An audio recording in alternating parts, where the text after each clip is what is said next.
let's go to the foil jibe, windsurfing foil jibe. Windsurfing foil jibe. And then we'll look at the wing foiling jibe. Now, in the windsurfing foil jibe, the kind of jibe we're going to do is going to be the old school carved jibe, or the jibe where we change our feet last jib. Because the last thing you want to be doing on the foil jibe is moving at all, period. So I don't want to be moving much, I got to be still, stationary, I got to be careful. So we're going to learn the switching feet last version of the jibe. So I'm scrimming along and I want to do a foil jibe. I always want to jibe in the gust. The gust? Who knows why you want to jibe your foil in the gust? Keep the wing. It gives more speed. Keep the power in the wing. I'm not going to say necessarily more speed. Let's say I have pretty good speed either way, lull or gust. It has to do with my apparent wind. So if the wind's blowing 15 and I'm going 17 and I go ripping into the turn and I'm going straight downwind at 17 and the wind's blowing 15 and I want to flip the sail and I let go of the sail, it won't flip because I have a headwind. So I'm looking for a gust to help the sail flip. Sounds crazy, but on the foil, you're gust busting the whole day. You're on a lake and you're like, gust there, I'm driving on that gust. I go all the way across the lip. Oh my God, there's a gust. I'm going to gust in that corner and jibe again so I can have that to help me flip the sail and the wing same. So the wing doesn't fall out of the sky the whole time. A little bit of tailwind keeps the wind up, wing up, and no tailwind, the wing falls out sky every time. At least with a windsurfer, when your sail falls out of the sky, it bounces on the mast beam. All right, so I'm ripping across the wind. Again, wind's perpendicular to the beach. First move is slide the front hand forward on the boom and the back hand back before you get out of the harness. I'm moving the front hand forward because I'm going to Euro flip early, and I'm moving the back hand back to keep cruise control. This also gets me close to the boom, which keeps me upright. Then we unhook. Now I'm going to pull the rig back, step my back foot over, bisecting the center line. And my back foot can point straight into the turn. I'm okay with you pointing it into the turn. I'm okay with this angle of the foot either way. The fore-aft position of the back foot is related to what happens with practice. If every time you go into the jibe the nose skies out of the water, then move your back foot more forward. You're putting it too far back. And if you go in and it keeps dropping down all the way, then move it back a little bit. If I am underpowered, my back foot is typically a little further back. If I'm underpowered, overpowered, it's a little bit further forward. And I've been playing more and more and more on getting my feet front and back closer together so I can almost jibe one foot. Right? The more my feet are farther front and back on the fulcrum of the seesaw, the more control I have of the pitch, which isn't really a good thing because I'm trying to keep it level. A lot of control is bad if I'm not good at it. I'd rather have less control of my pitch and have it kind of follow its own way and more control of my roll. Understand? Yep. And that is a little bit the opposite on the wing foil, Sergey, is I do want to have my feet close together for the pitch, but I also keep them pretty close together on the roll of a wing foil, where on the windsurfer I tend to be a little further out. So, rip along, sorry, front hand forward, back hand back, unhook, rig back, back foot steps over. Once you step over, I want you to look forward and balance back on the bicycle. I want you to kind of bend your knees, get your head up. You're going straight forward. You haven't turned yet, but I really want you to think about owning your weight, knees in front of nose, sitting on the bike seat. Not nose in front of knees, Ed. Knees in front of nose. Keep you on your toes. Good. From here, I'm going to take the bike turn. I'm going to start leaning. So I start to lean into the turn, carve downwind, and sheet in just a little bit. The board is starting to carve off downwind. So I'm going to take and carve about a third of the carve. By the way, if you've never carved a foil board downwind, it is by far the coolest feeling of your life and also way easier and faster than any windsurfing job you've ever done in your whole life. Like the first time you bank this downwind, it's like, you got air in the tires. You've never had air in the tires. But then it's a yard sale. Because the first third is so amazing, and all of a sudden, I'm going downwind, the speed of the wind, which means I have what in my sail? Nothing. Nothing. So you fly, you're like, yes. Like a jet right off the back, fly right on. You know, many times, because you're not used to keeping up with that feeling of coasting. 100% control you have of a foiling jibe. You've never had a jibe with 100% control. You can't have 100% control on a windsurfer. There's too many variables. Water, chop, things. On a foil, you have 100% control. But right now, you have 100% control of nothing, Jim. You have no idea what 100% is. because you don't know all these intricacies. And you are finding out that there is this amazing control, and if you take days like yesterday where it's completely crazy and you learn to stand still, you'll come right around. It really is just trusting the fact that you can float.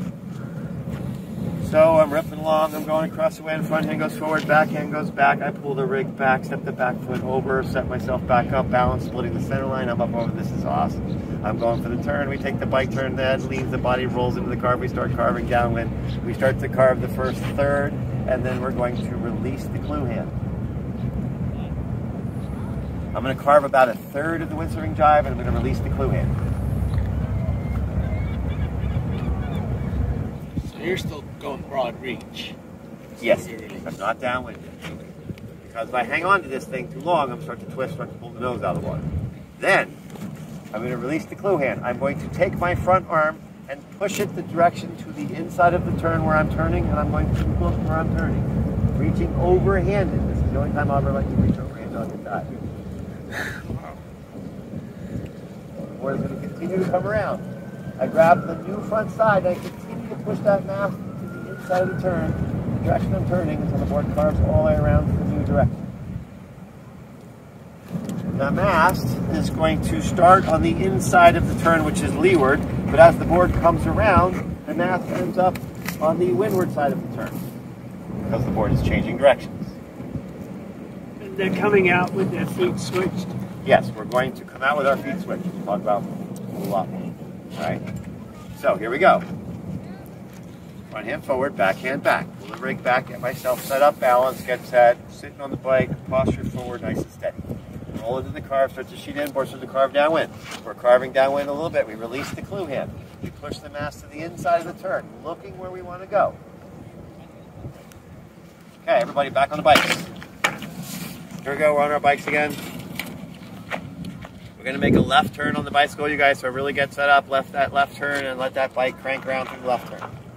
Now take your inside shoulder and try to reach up over your head with your inside shoulder. We'll make a left turn. How hard is it going to make a left turn as that inside shoulder comes up? It's really hard. Whenever you make a bike turn, your inside shoulder is always down. That's how you turn. This is really critical in winging, but also with the windsurf foiling. If you take your old front hand and bring it across and bring the beam into your new front hand and keep pushing across with your new front hand, it stays down.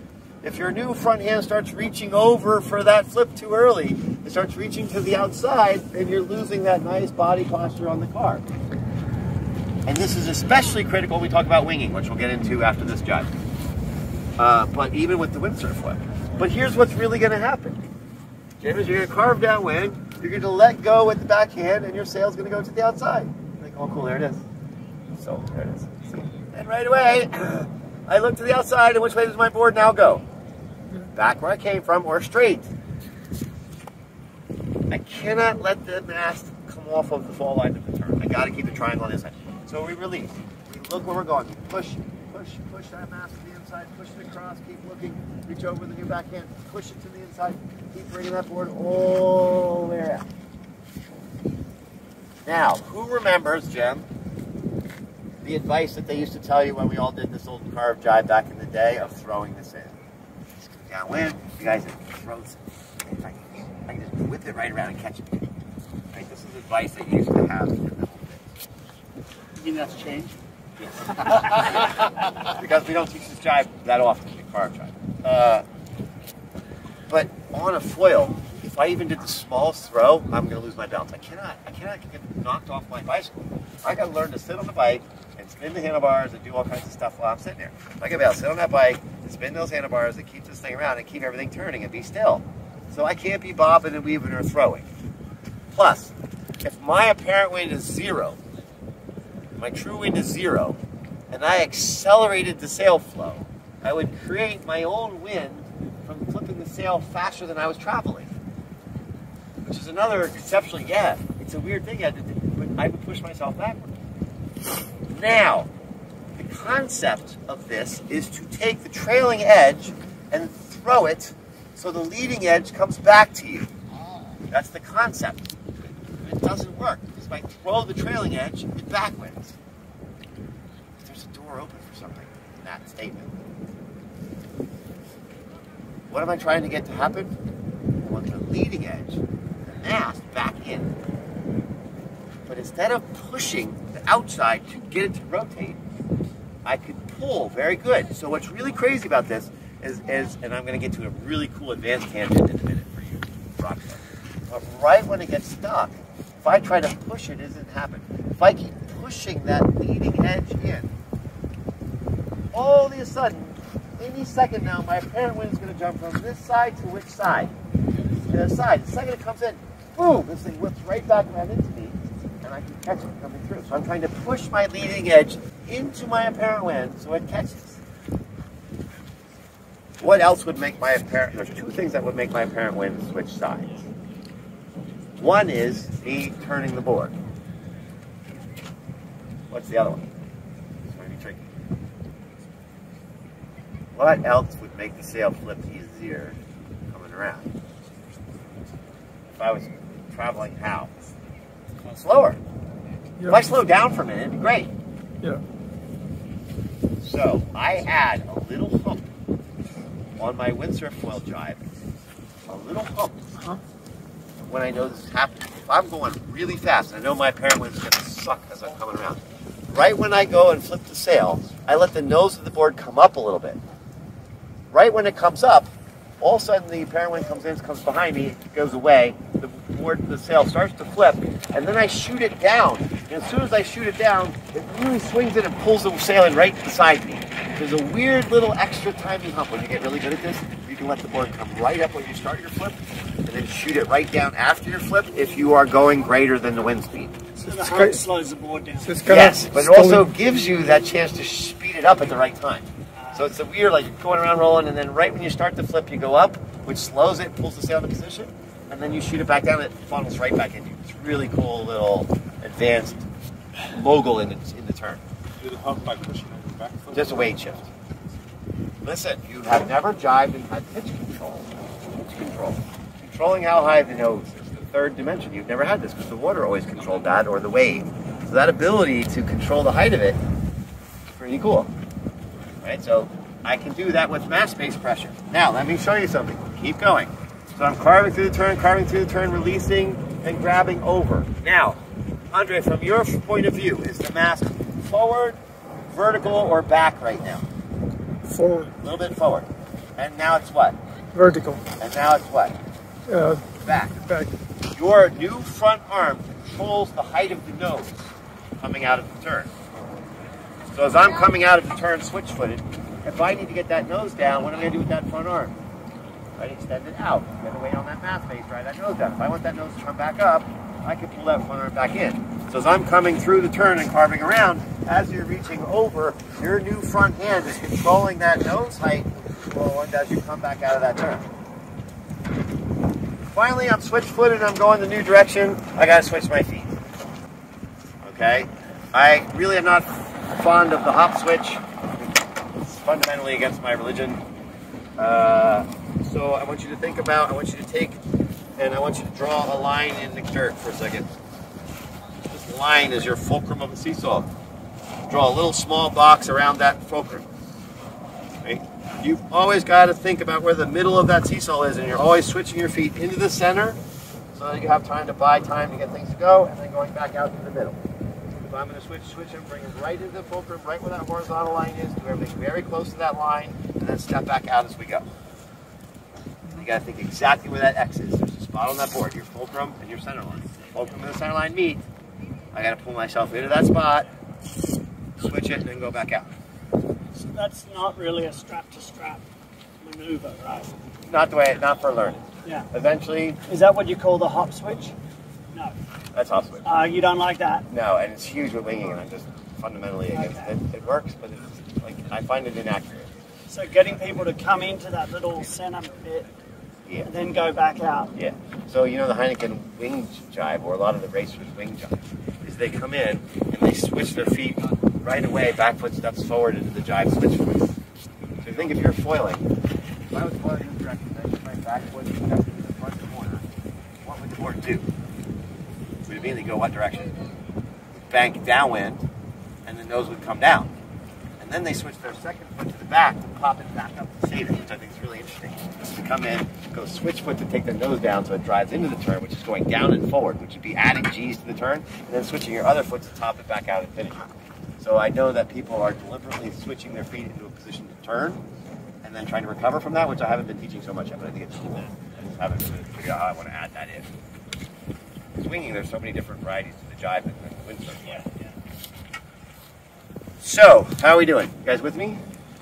We go in, we set up, we get everything level, we get the back foot over, we get everything level, we set ourselves on the bike, we start to go into the carve, we release the backhand, we keep moving the mass to the inside of the turn and looking to the opposite state.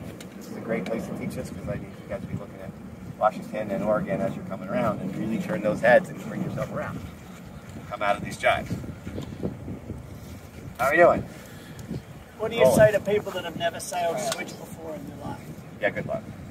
Practicing light winds, start in light winds, just sailing light wind switch, start on the beach, sailing light wind switch. It's front elbow down, back elbow up. So whenever you guys are switch stance, it's going to be.